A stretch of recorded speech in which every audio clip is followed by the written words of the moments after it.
Guys, today I'm going to be continuing my September Suicide Prevention Month topic videos, and today I'm going to be talking about the different levels of suicidal ideation. So, being suicidal isn't a black and white issue. It's not something that's just like you're suicidal or you're not. It actually exists on a spectrum, and there's different levels and different things that need to be done at each level. So, today I'm just going to be explaining some of the differences in that scale. And before I get into the details, that scale goes from, on one side, you have no suicidal ideation, and then passive suicidal ideation, active suicidal ideation, and then specific suicidal ideation with plan and intent. So let's get into what all those different things mean. So the first part of the scale is no suicidal ideation, which seems pretty self-explanatory. But one thing to point out is that it's normal for people to have thoughts of their own mortality. So that can exist and does exist in people that don't have any suicidal ideation. So they may have some small amounts of thoughts about their own death, about their own mortality, things like that, but they're not preoccupied with death and they don't feel like they would be better off dead. And then moving up in the scale from that is passive suicidal ideation. So this is where a person has thoughts that they would be better off dead, but they don't think about being the cause of their own death. So kind of some examples of this are, someone who thinks that it would be a good thing if they got a terminal disease, or it would be a good thing if, there was an accident and they were killed. So they want to die. They think that they would be better off dead, but they don't consider being the cause of their own death. And then the next step up from that is active suicidal ideation. Active is when it has shifted from the person is not considering being the cause of their own death to the person is now considering being the cause of their own death.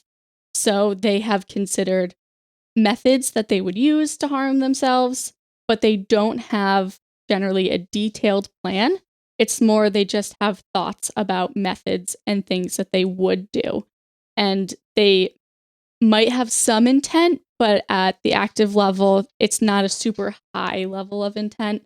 Again, their plan isn't like fully planned out, and they don't have like the high intent to, go through with their plan right away. The last step in there is specific SI with plan and intent.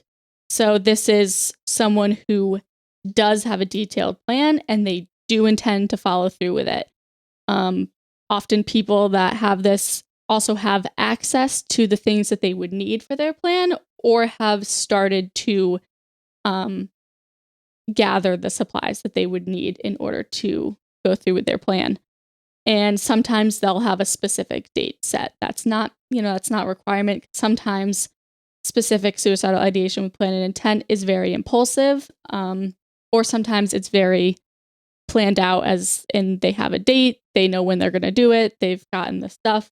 And that is the most, I don't want to say the most serious level, because part of the reason I'm making this video is to just say that suicidal ideation, no matter where it falls on the scale, is serious and is something that should be talked about. Obviously, someone who is at the plan and intent level is going to require an immediate intervention. So people who are at this level typically are people who need to be hospitalized. People at the active level sometimes need to be hospitalized, or sometimes they're able to safety plan. So like safety plan is to plan how they're going to not get access to the things that they would need to go through with their plan, or how they can, decide to not do their plan or to lessen the intent that they do have. So people with active SI may need to be hospitalized, or they may just need more frequent check-ins with a therapist in order to ensure that they're safe. People with passive SI don't typically need to be hospitalized. And I think passive SI is a really important thing to talk about, because It's something that I don't think a lot of people think is serious, and myself included originally. So I've been suicidal for most of my life, and it started out as passive. And I was like, well, it's passive. I have the ideas. I don't really, plan on like doing it that much, or like I want to die, but I don't necessarily want to cause it. And so I didn't think it was serious, so I didn't talk about it.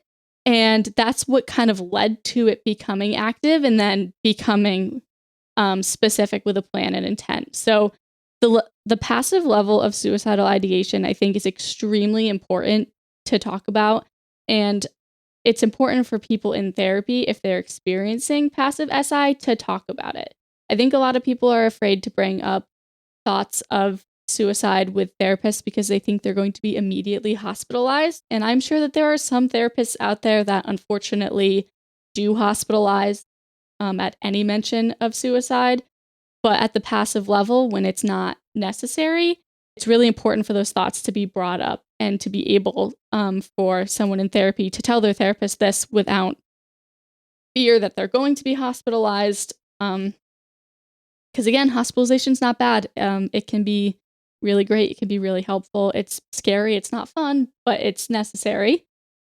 But I think it's really important that no matter where you fall on the scale of suicidal ideation, that you keep an open dialogue with your therapist or with the support systems in your life to just, get that extra support that you need to help your passive suicidal ideation not turn into active suicidal ideation. So, yeah, that's basically it for this video. The biggest takeaway, again, that is that no matter what level of suicidal ideation someone is experiencing, it is valid, it is important, and it needs to be taken seriously. So, as always, if you guys have any questions about any of the things that I said in this video, please feel free to leave those in the comments. I will do my best to answer and respond to the things that you guys say. I always love reading them. I will be linking in the video my other videos that I've been making this month on suicide prevention. So if you're interested, it would be great if you could check those out. And thank you guys so much for watching, and I hope you guys have a great day.